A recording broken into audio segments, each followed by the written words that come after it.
juta. Jawa Barat target Partai Buruh adalah 2,5 juta suara sah nasional.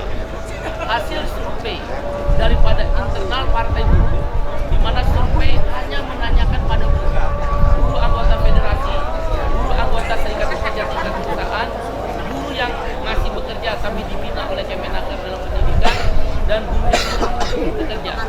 Dari survei itu, elektabilitas Partai Buruh adalah 4,778%.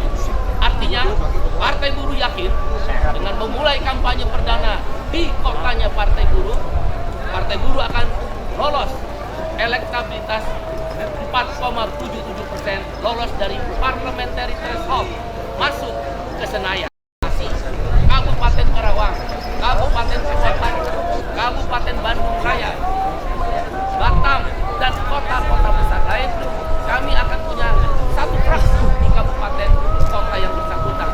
Dan di Jawa Barat, target kami adalah 9 kursi DPRD Provinsi Jawa Barat, berarti akan ada satu fraksi DPRD Jawa Barat.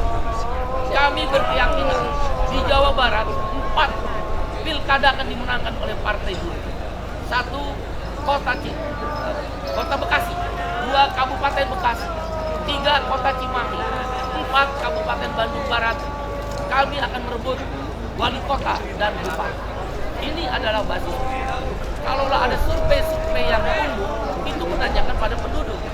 Respondennya sedikit, tidak bisa mewakili.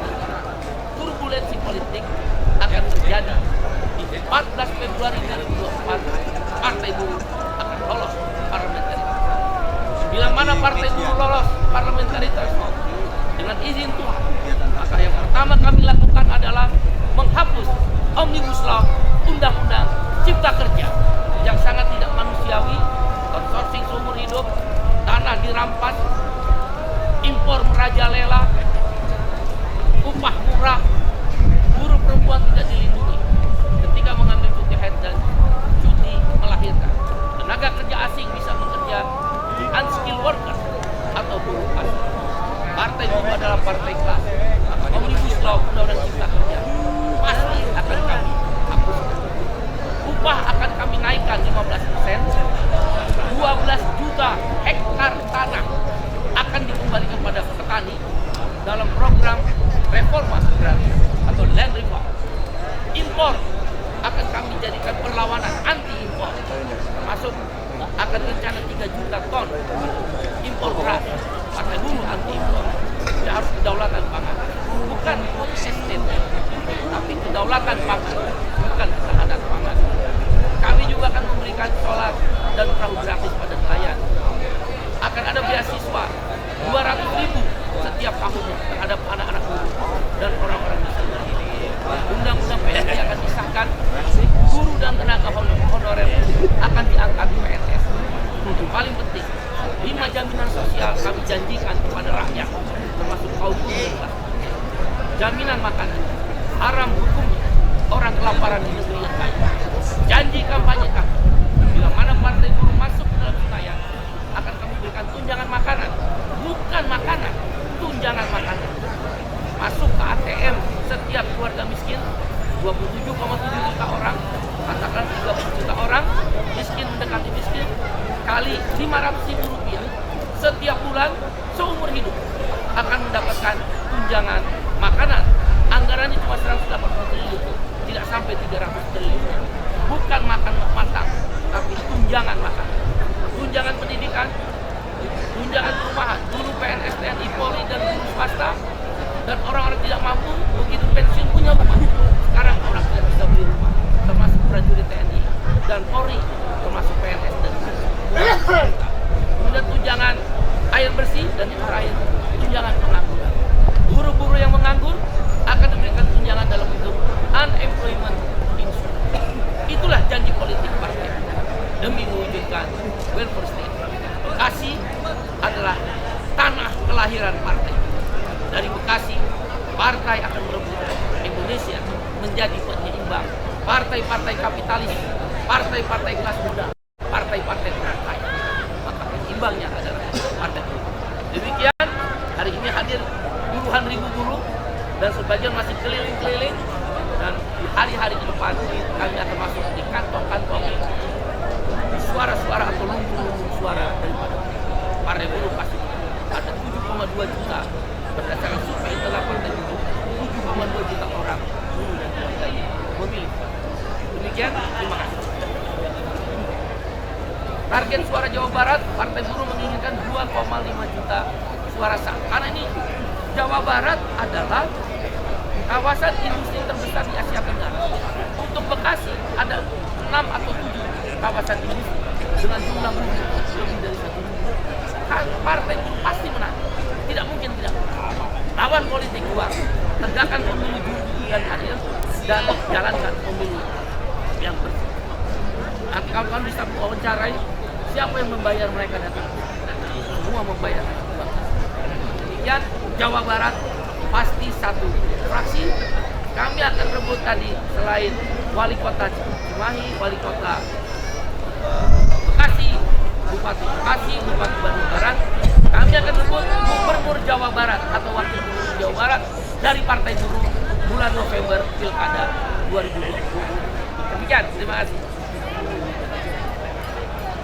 Partai Buruh mengingatkan kepada para penyelenggara pemilu, KPUD dan KPU Pusat, Bawaslu Daerah dan Bawaslu Pusat, dan DKPP, ya, Dewan Kehormatan Pemilu. Jangan coba-coba untuk merebut suara rakyat, apalagi menjual beli suara rakyat. Karena setiap buruh ada di TPS-TPS. Jangan memancing caos dan kericuhan. Tapi kami yakin KPU, Bawaslu, dan DKPP akan menjalankan pemilu dengan bersih. Setiap TPS akan dijaga oleh 2 orang saksi Partai Buruh yang tidak dibayar. Mereka di setiap kelurahan akan buka 2 dapur umum. Dapur umum ini mensuplai makanan buat saksi-saksi TPS di 800 ribuan TPS. Jadi Partai Buruh membuka dapur umum, memastikan pemilu berlangsung dengan bersih, jujur, dan adil. Jangan terulang kembali ada pencoblosan suara sebelum hari H. Pengalaman pencoblosan suara TKI di Taiwan harus menjadi pelajaran penting buat kita. Karena Partai Buruh ini partai massa. Saya nggak jamin caos atau tidak. Kalau ada kecurangan pemilu, saya tidak menjamin akan caos atau tidak republik. Dan jumlah buruh, pemilih buruh adalah 10 juta orang. Kami bisa bergerak kapan saja. Jangan memancing kecawasan. Karena dulu nggak pernah ada partai buruh. Sekarang ada partai buruh. Yang akan menjaga. Makanya kami tidak ada saksi dibayar. Saksi akan dibuka setiap kelurahan dan desa, 2 dapur umum, uangnya patuh. Karena itu kasus TKI Taiwan tidak boleh terjadi di Indonesia dan tidak boleh juga terjadi di luar negeri. Demikian. Sebagai Presiden Partai Buruh, saya akan kampanye di 18 provinsi dan 18 titik. Besok saya di Kabupaten Bogor, lusa di Kabupaten Bandung Barat, dan kemudian ke Kupang, kemudian ke Mimika, kemudian ke Fakfak. Teman-teman mungkin nggak percaya, nanti buktikan. 3 kursi sampai 4 kursi dari Indonesia ini. 2 dari Papua akan kami raih, Papua Pegunungan dan Papua Tengah. Kemudian 1 dari Papua Barat, yaitu di 1 dapil Papua Barat. Indonesia Timur akan kami kuasai, udah hitamnya NTT. Makanya saya datang ke NTT. Insya Allah Partai Buruh dengan 7,2 juta suara, buruh dan keluarganya yang disurvei di kalangan buruh saja dengan elektabilitas 4,778% akan mendapatkan minimal 20 kursi dan maksimal 30 kursi. Di atas itu. Makanya kami sedang melakukan judicial review tentang data pemilih. Karena akan hilang jutaan pemilih yang tidak bisa memilih. Kan libur di 1 hari. Karyawan kontrak dan karyawan outsourcing kan banyak KTP daerah. Kalau dia pulang, nggak mungkin 1 hari. Akan dipecat dia. Oleh karena itu, bagi karyawan-karyawan yang tidak bisa pulang dengan menggunakan KTP, kami lagi sedang judicial review MK, diperbolehkan oleh KPU untuk mencoba. Jutaan suara Partai Buruh tergadai. Kami minta MK mengabulkan sebelum hari pencoblosan, yaitu tentang pemilih yang boleh mencoblos bagi yang bekerja dikarenakan libur 1 hari tak boleh pulang. Karena dia nggak pulang, nggak boleh nyoblos, hilang suara kami.